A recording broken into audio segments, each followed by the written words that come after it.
Mga kapatid ni Daniel Padilla, naging emosyonal sa breakup ng Katniel.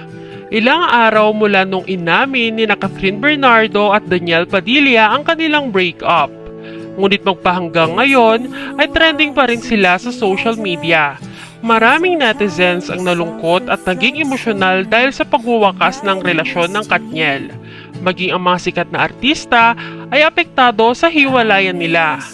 Ngunit mas naging emosyonal ang mga netizens nang mag-post na ang kapatid ni Daniel na sila Maggie at Lela.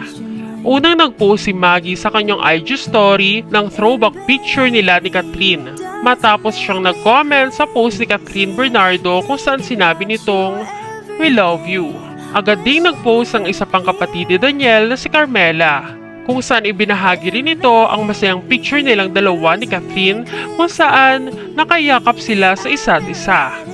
Nag-comment din si Carmela sa post ni Catherine at sinabing, "I love you, my ate." Sa mga simple at maikling mensahe nila ay ramdam talaga ang pagkalungkot nila sa nangyari. Close na close si Catherine sa mga kapatid ni Daniel, lalo na kay Maggie at Carmela, dahil siya ang nagsilbing ate nila sa mahabang panahon.